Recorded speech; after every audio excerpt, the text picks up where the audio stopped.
Kwiindaba zethu emini nje ugqejwe olunye uduma kwezomthetho umkhuselo woluntu onqunyanyiswe uadvocate Busiswe Mkhwebane emva kokuba inkundla yomgaqo-seko igqibe kolokuba sasikhona isizathu esinesihlahla sokuba umongameli Cyril Ramaphosa amnqumamise esikhundleni. Yenze eGauteng yenze isindululo sokumisela isikhundla sikasekela sodolophu koomasipala ixhuzula imikhala kubo. Igamelo nondaba belijelo ndiyanibhodisa mawethu sisamkela nani babukeli kwijelo iTTT singalibazanga masilibethe liphale. Ugqejwe olunye uduma olungophiyo kwezomthetho umkhuselo woluntu onqunyanyiswe uadvocate Busiswe Mkhwebane emva kokuba inkundla yomgaqo-seko igqibe kolokuba sasikhona isizathu esinesihlahla sokuba umongameli Cyril Ramaphosa amnqumamise esikhundleni. Uadvocate Mkhwebane wanqunyanyiswe esikhundleni ngoJuni onyaka ophelileyo. Isekela jaji inhloko uJudge Mandisa Maya ewisa isigwebo senkundla yomgaqo-seko ngalentsasa uthe le nkundla iyona iphezulu kweli ayibufumani ubungqina bokuba umongameli wathabatha amanyathelo ayenokuba nomngcipheko wokungqubana kwefuthe lakhe kukho umsebenzi wakhe waseburhulumenteni kunye nezakhe zabucala kwaye akukho nto umongameli wayenokuyizuza ngokumnqumamisa umkhuseli woluntu kuba usekela mkhuseli woluntu uqhubile nophando ngephalaphala.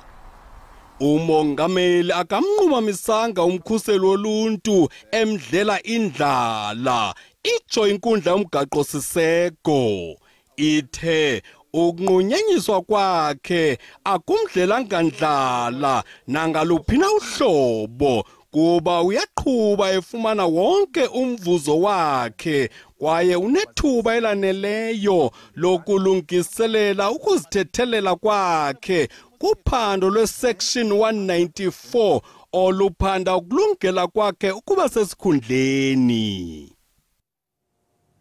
Umphathi wezezimali eGauteng umnumzana Jacob Mamabolo ubambe inkomfa nonondaba ngalenhlazane malunga namalungiselelo okusekwa kwebhanki karhulumente kwanenkampani karhulumente yamachiza. Umnumzana Mamabolo uthi kuluvuyo ukuba ingxelo ibiqwalasela imiba yezomthetho kwanengxaki ezingako xa kusekwa le bhanki nale nkampani ibanike umkhombandlela. Today, ladies and gentlemen, I'm deeply honored and I must say very delighted to say the report on both the pharmaceutical company and the bank has actually cleared the way for us to proceed. In other words, there is nothing in law that prohibits or that works against or that stops us from establishing the provincial owned bank and the pharmaceutical company.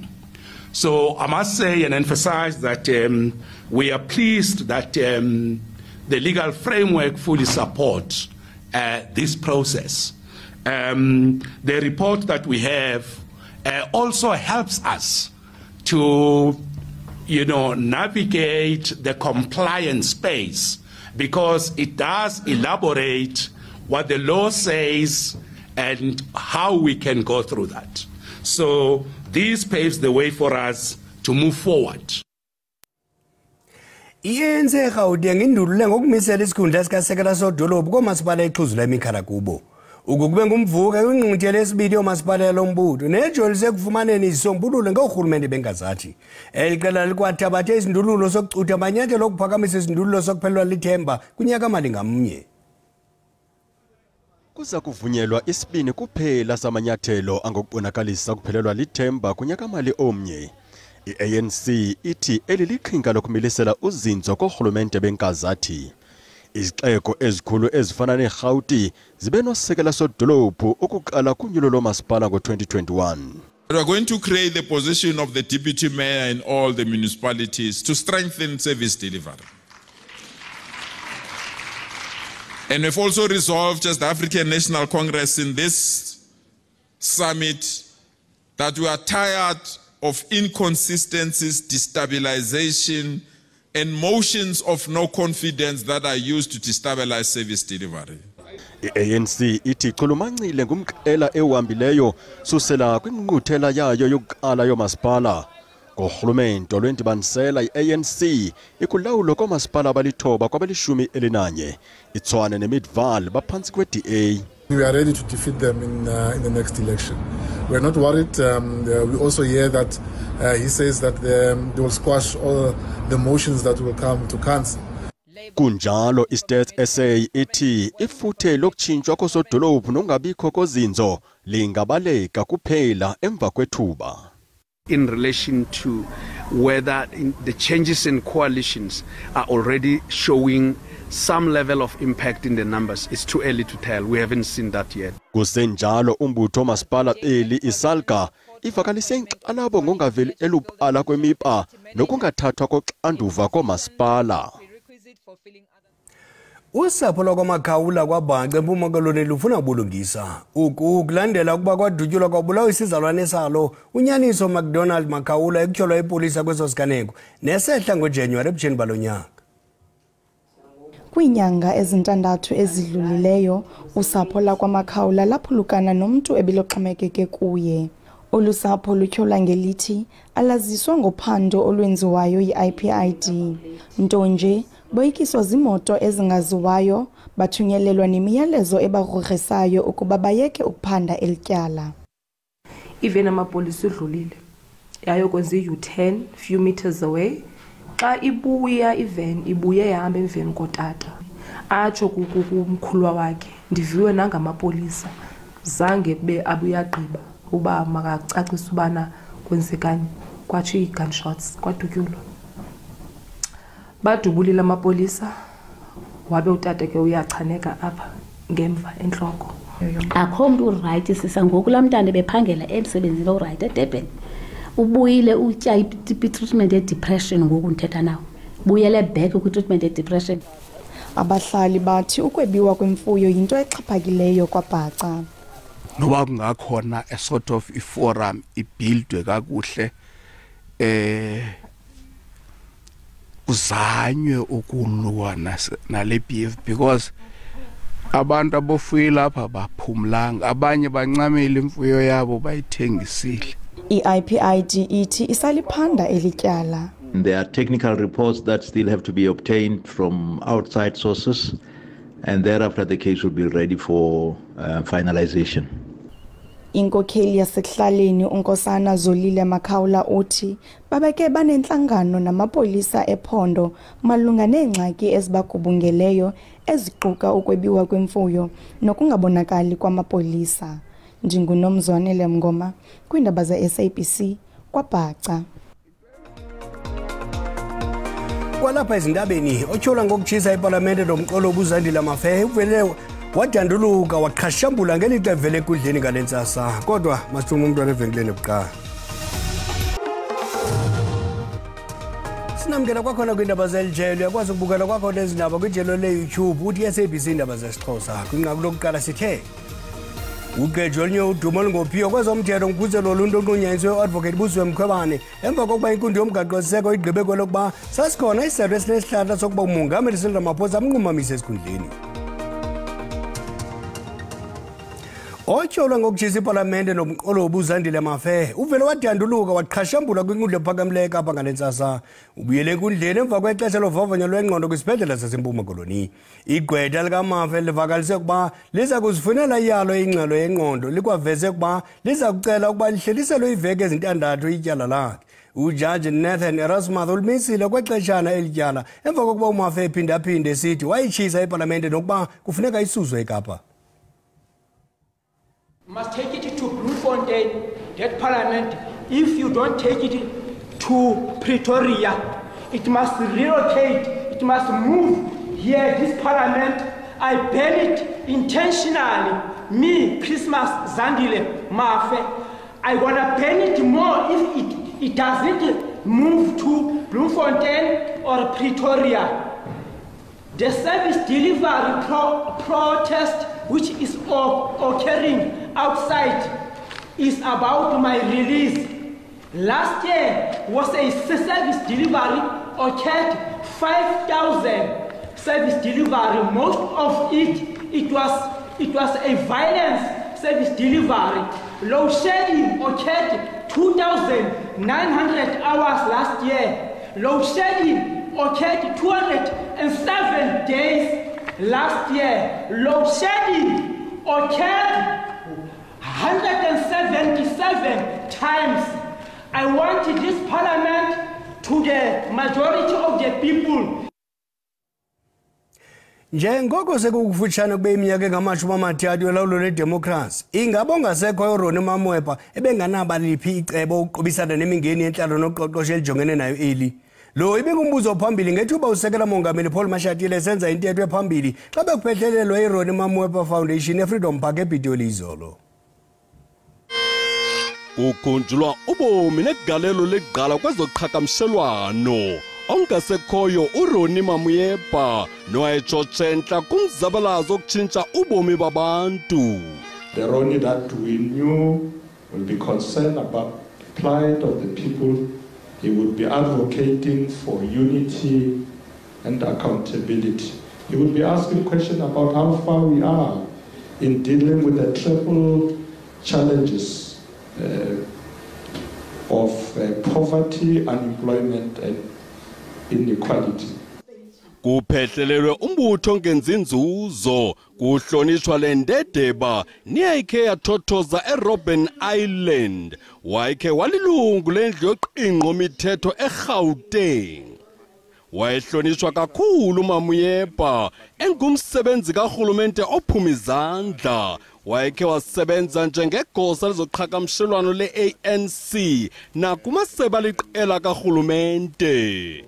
Intombi yakhe ithi lo mbutho wesisa iFoundation ngolwamarhanuka uza kugxila ngamandla kwezemfundo. The main focus would be on education, it would be on communication and learning and our kids of today and just paying that forward, and then we'll definitely move into other things as we go along. Intetho kaMnumzana Mashatile uyenze ngelixa kuthe ndi amarhe ngokuphathelene nobomi bakhe. Nangona kunjalo akavumanga ukuphawula ngalomba kulomsitho. For me to speak to you. Yes. Isebe lezamanzi nogutyulo limangalele enkundleni omasipala baseLimpopo ngenxa yokusilela ukulawula ilindle. Elisebe liqaphele amaziko ogutyulo lelindle ngama-50 aphantsi kwemeko ezingancumisiyo. Le ngxaki ikhonjwe ekusileleni koomasipala ukukhathalela nokulondoloza iziseko zococo kweli candelo. Omasipala isekhukhune imoGalakwena nelephalale bathatyathelwe kwinkundla lisebe lamanzi nogutyulo oku emva kokusilela komasipala ukunqamla ukuqhubeka kokuphuphuma kwelindle. Elisebe livakalise ukuba omasipala abangama-50 kwabangama-64 eLimpopo bajamelene namantsintsinzi kwiinkqubo zogutyulo lwelindle. Oku kuchaphazela iilokishi eziliqela. Abasemagunyeni kwisebe lamanzi nogutyulo bathi siyaxhalabisa isimo somasipala sokungayithabatheli ingqalelo imiqathango engqamene nogutyulo. Okamchunu uthi baphicotha inguqu kwimigaqo yemithetho ezokunceda ingenelele ngqo koomasipala abasilelayo. What we want is to be in a position where when we see wrong, we intervene directly ourselves without having to depend on another legislation as it is happening now. Kwangaxesha linye netyala lolwaphulo mthetho umasipala waseMogalekwane uthatyathelwe kwikomishini yamalungelo abantu emva kokusilela ukugqithisa iinkonzo zokuqingqa imo yentlalo yoluntu ngokumayela neenkqubo zelindle. Abasemagunyeni komasipala bathi bamaxhapheshu nokusombulula le nyewe. Indeed, the department has taken us to court. They gave a directive last year, but safe to indicate that we have developed an action plan that we have submitted to the Department of Water and Sanitation. Abanye omasipala abaquka waseThabazimbi, Capricorn, Mopani nowasevembe baqatshelwe njengabaqatseleyo kumanqanaba okuxhokreka kulawulo lwamanzi nogutyulo kwiphondo laseLimpopo. Ngoku masitapule izimvo zababukeli ngelinqaku ikhasi lethu leWhatsApp. Inhle kakhulu into eyenziwe leli sebe inga onke amaqumrhu angafuna ukusebenza kwabamasipala adudula aqhutywe ngeenkundla. Andiligxeki mna tu elisebe lenze ngakhona ngoba limangale. Ayikho leyo baphilisa abantu impilo yobugxwayi baphefumule ilindle ngalo lonke ixesha. Ingenzeka imali kudala yakhutshwayo qha kaloku imali ehla ngemini. Isinqumo esihle kakhulu ngoba ikakhulukazi omasipala manje sebefuna khona ukuthi basiwe einkundleni zamatyala ukuze bezokwazi ukuthi befeze idingo zabantu. Ayethusi lonto leba bafuna usiwe enkundleni.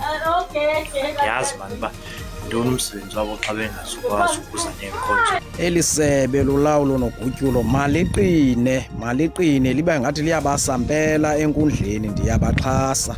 Hayi ngicabanga ukuthi sihle kakhulu isinqumo esithathwe isebe lelo thathela lo masipala ngoba ngempela labo masipala babukeka sengathi ngempela bahuqa ubuthongo. Benze kakuhle msasazoma babathathela amanyathelo besezinkundleni ngoba kaloku yonke lanto yalamfucuza nalamfucuza yalamanzi azakwenza izigulo ezifana nokholera lesiphuma kuyo kweli rhawuti. Ukungagutyulwa kwelindle ukuqela isidima somntu omnyama eludakeni yanga umasipala bangathiwa rhoqo bekhangela ukuba bayawenza na umsebenzi wabo sinekhorelela nje izinto ezinjeni. Umasipala ayabanankathalo tu oko apha eTsongo kwagqabhuke uphayiphi lo nyaka kuphela usavuza nangoko amanzi awuyisi izindlu zabantu. Omasipala balapha barhuqa inyawo ubukhulu becala. Omasipala basebenzayo bambalwa. Ungalibona lo lindle elo lithe nje ezindleleni ubone ba idrain yayigqabhuke kudala ineveki ayihoywanga. Ngoku masithi tsigxatha ngapha kwemida yeli ngamaqabantshi nje zezaqaqamba kwihlabathi. Miss Nederland 2023 Ricky! Kwenzeke imbali eNetherlands emva kokuthweswa isithaba sikanobuhle wazalwa einkwenkwe waguqukela ekubeni intombazana i-transgender ngolamarhanuka.